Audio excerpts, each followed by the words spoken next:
السلام عليكم. في يوم من الايام، في وقت من الاوقات، في فتره من الفترات، في سنه من السنين، رمضان جه. كل سنه وانتم طيبين. ومع دخلة كل رمضان كنا دايما بنبدا الفيديو مع الممثل محمد رمضان ابن الشهر الكريم، وكنا دايما بنتكلم عن قد ايه هو كرييتيف وبيحب يشتغل مع مخرج كرييتيف ومع مؤلف كرييتيف وبيعمل ادوار كرييتيف وبيجيب معاه ممثلين كرييتيف عشان يعملوا مسلسلات كرييتيف يتعمل لها بروموهات كرييتيف. ولكن للاسف يا جماعه الكلام عن محمد رمضان ما بقاش يجيب ريتش زي زمان. تقريبا احمد العوضي كان منه الترند، بقى بيضرب اكتر منه وبقى كرييتيف اكتر منه. محمد رمضان كان معودنا دايما انه بيعيد نفس القصه، انما احمد العوضي بيعلي عليه السنه دي وبيفاجئنا وبيعيد نفس المسلسل ما شاء الله. واول ما فتحت البرومو بتاع مسلسل ضرب نار بتاع العوضي عشان اتفرج عليه، لقيت احمد العوضي بيعلي صوته وبيهدد اللي قدامه وبيقول له اللي جبل التاني حلال على التاني. وهي جمله تبان قويه ومؤثره، ولكن يا حبيبي انا لو قابلتك تبقى انت كمان قابلتني. هي هو اي كلام بيتقاله خلاص. بس عادي، انا مش هلومك انت، انا هلوم فليكس الفقدان اللي المؤلف واخد منه الجمله دي. واللي قابل التاني حلال على التاني مسير الحي يتلاقي. ينفع كده يا كوماندا؟ في صعيدي بيسرق لازماته. بعدين لما تيجي تتابع مسيره الفنان العريض احمد العوضي هتلاقي انه في مسلسل كلبش كان اسمه بروسلي، وفي الاختيار كان اسمه عشماوي، وفي اللي مالوش كبير اسمه الخديوي، والسنه دي في ضرب نار اسمه الكوماندا. فانا احب اقول للفنان المسلسل اللي جاي خلي اسمك الفاجر. وطبعا العوضي لازم يعمل لنا لازمه كرييتيف زي كل سنه. يرضيكوا يعني يقولوا ان مسلسل العوضي الجديد ملوش لازمه؟ احلى على احلى والنبي انت اللي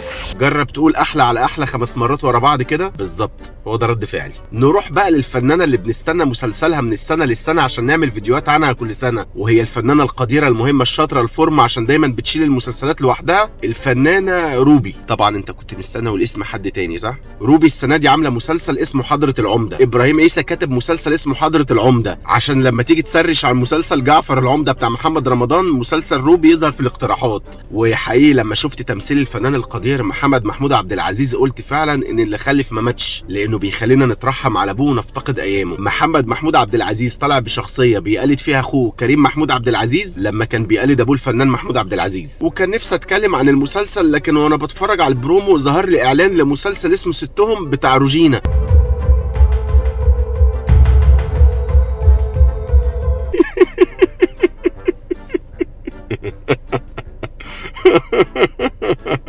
روجينا تقريبا مقدمه لنا شخصيه الخط في رمضان، بس مش خط الصعيد، الخط المشمشيه. انا مفتقد وجود الهام شاهين قوي رمضان ده، مفتقد حرف التش يا سيدشي. نروح بقى لمسلسل الفنان الاستاذ اللي ربنا يرجعه بالسلامه محمد رمضان، واللي بيخرجه الفنان الاستاذ اللي ربنا يرجعه بالسلامه محمد سامي. والمسلسل المفروض انه بيتكلم عن واحد متجوز 4 ما شاء الله، يعني رمضان والنساء، وابنه مخطوف بقاله 18 سنه. ده بالذمه شكل واحد ابنه مخطوف من 18 سنه؟ ده شكله طالب لسه في الشرطه المدرسيه ومركبين له شنب. وطبعا بما ان محمد سامي رجع، فمحمد رمضان اكيد هيفكه من جو انه يعمل مسلسل فيه قصه واحداث وتمثيل وتنوع والكلام ده كله، وهيرجع لشويه الشغل اللي بياكلوا مع الناس دول. وانا صراحه متوقع ان المسلسل ده هيرجع محمد رمضان تاني للساحه بعد الاعتزال الفني اللي كان فيه في الفتره الاخيره، خصوصا ان المسلسل ما فيهوش مي عمر. نروح بقى للمسلسل بتاع الفنانه اللي الكل مستني المسلسل بتاعها عشان اعمل فيديو على المسلسل بتاعها، وهي الفنانه جمانة مراد. مشيها جمان، مشيها. جمانة في مسلسل بابا المجال بتزعق وبتقول لو الكلام ده لينا يبقى انت من قاعدينا. يعني ايه؟ ويا قاعدينا يكفينا شر الجايين. لا دي بتاعتي. والمسلسل ده بطولة مصطفى شعبان ومحمد نجاتي وجمانة مراد، تجميعة ما ينفعش تقعد في كافيه مع بعض مش يمثلوا. وبنلاقي الاستاذ مصطفى شعبان بيقول لو الاصول ما نفعتش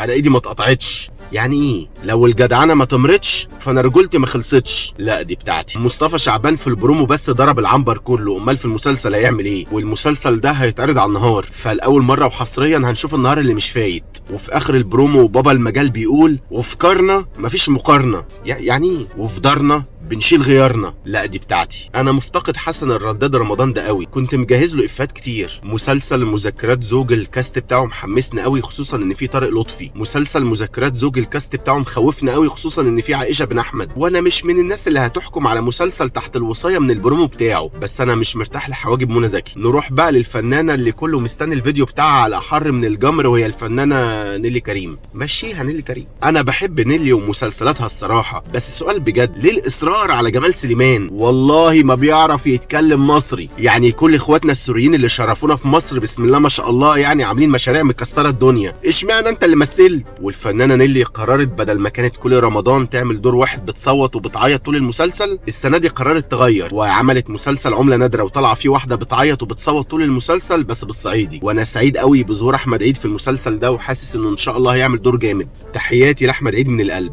انا مفتقد ياسمين صبري رمضان ده قوي، بقالي كتير ما ضحكتش. محمد سعد عامل مسلسل اسمه الاكسلانس، قصه حياه الحاج حناوي اللي كان في فيلم كركر، وجدير بالذكر ان فيلم كركر هو اول فيلم فشل لمحمد سعد، فمحمد سعد تقريبا قرر يخليه اول مسلسل كمان. ولكن بعد ما شفت البرومو لقيته بيرمي افيه عظيم لما حد بيساله فين صفوه العمري، فقال له انا لا اعرف صفوه العمري ولا صفيه العمري. انا سمعت انهم عادوا المشهد ده 20 مره عشان الكرو ما كانوش عارفين يمسكوا نفسهم من الضحك. ورشه كتابه المسلسل مسمين نفسهم بلاك هورس، مخبين اساميهم عشان يعرفوا يشتغلوا بعد كده. ولما جيت اشوف مين مخرج هذا العمل العظيم، يعني عمل ايه قبل كده، لقيت ان محمد سعد كان عنده حق في اختياره، وانه اختار رجل الاعمال الصعبه اللي محدش يقدر يتحملها. نداء بقى للناس اللي بتحب تعمل خير في رمضان، الناس اللي بيحسوا باخواتهم، الناس اللي ما بيحبوش يكسفوا حد وبيحبوا يجبروا دايما بخاطر اي حد. في مجموعه شباب لسه صغيرين في السن بيعملوا مسلسل اسمه ام البنات، يا ريت كلنا ندعمهم ونعمل بلوك للقناه اللي هيجي عليها عشان يفوقوا وما يعملوش في نفسهم كده تاني. انا مفتقد علي ربيع رمضان ده قوي، مستوى فيديوهات السنه دي هيقع قوي من غيره. اما بالنسبه بقى للكبير اللي هو مسلسل الكبير، فانا اول ما شفت اعلان الجزء السابع قلت خلاص بقى بجد انا زهقت، مش قادر استنى المسلسل، عايزين نتفرج. وان شاء الله ان شاء الله ان شاء الله ان شاء الله يعني رحمه احمد اللي هي مربوحه يفضل دمها خفيف وما تسخفش وما تطلعش لقطه موسم وخلاص، ويبقى الدور اللي عملته مع هنيدي في فيلمه الاخير مجرد كبوه وعفى الله عما سلف وكلنا بنغلط. وانا مستني محمد سلام. مسلسل الامام الشافعي بقى اتمنى ما يبقاش فيه هبد تاريخي ويطلع حاجه تليق بالشخصيه اللي بيدور حواليها المسلسل بدون ما يفصلونا. هتبسط قوي والله لو طلع حاجه عظيمه، واتمنى له النجاح لان ده هيخلينا نتشجع نعمل اعمال من النوعيه دي كتير. وانا بقلب كده على النت شفت برومو مسلسل توبه ولكن مغيرين اسمه ومخلينه الاجهر، فانا ما فهمتش هو عمرو سعد ماله. على فكره عمرو سعد ده ممثل تقيل، فما يليقش عليه انه يلبس شخصيه واحده يفضل يمثل بيها طول عمره عشان بتاكل مع الناس. انا بحس ان عمرو سعد في المسلسل لما حد بيتصل بيه بيرد عليه ويقول له ثواني هقلع هدومي واجيلك. ربنا يسامح فريد شوقي واحمد السقا، هما اللي دخلوا الاكشن مصر. بس حقيقي بفضل اقول يا لو كل الممثلين زي عمرو سعد كان زماننا بنتفرج على بكار كل يوم على الفطار زي زمان. وده مش مغيرش جلده من رمضان اللي فات، ده مغيرش الجاكيت الجلد اللي في البوستر، نفس الشكل نفس طريقه الكلام نفس الافيهات نفس الضرب حتى.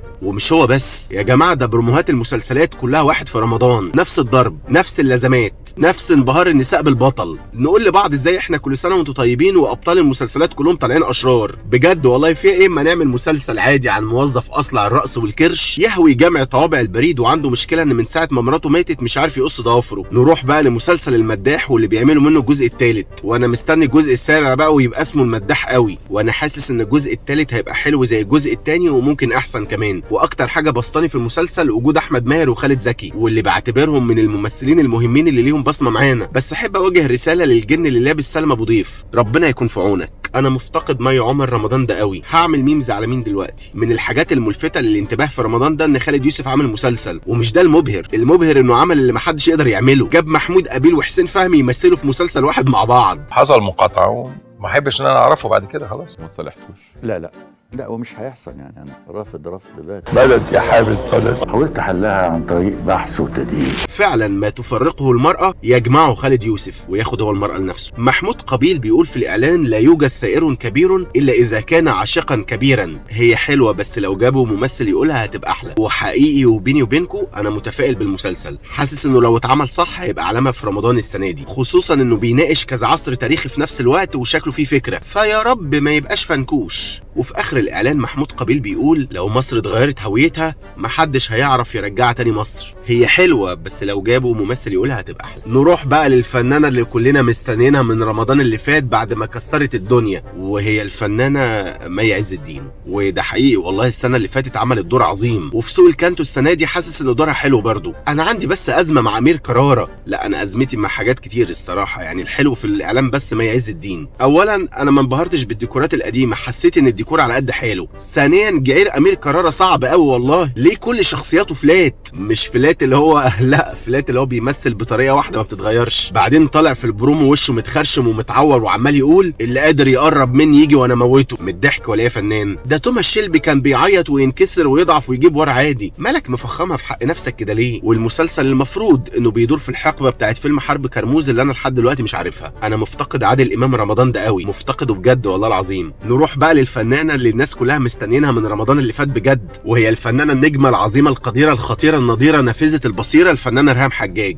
وانا اسف ان انا اول ما نطقت اسمها ما قمتش وقفت، مش لاني قاعد في العربيه لا، عشان انا جالي شلل نصفي بعد ما شفت البرومو. قنبله تعبيرات. وانا والله شفت البرومو ما فهمتش منه حاجه، اكيد عشان تيزر وسسبنس وكده. تاكل فراوله. ولاحظت ان اسم جميله اللي هي بطله المسلسل اتقال بتاع 40 مره تقريبا. شايفين ان الجمهور مش مقتنع انها البطله فحبوا ياكدوا على ده. تاكل فراوله. وفي لقطه كده لقيت سوسن بدر بتقول انا عمري ما عملت حاجه غلط في حياتي، فالوهله كده تخيلت انها تقول الا المسلسل ده. وفي نهايه هذا الفيديو احب اشكر الساده صناع المسلسلات في رمضان واحييهم واقول لهم يخلوا بالهم من نفسيهم. اما بالنسبه للمشاهد العادي فانا احب اساله سؤال واحد بس. تاكل فراوله. سلام.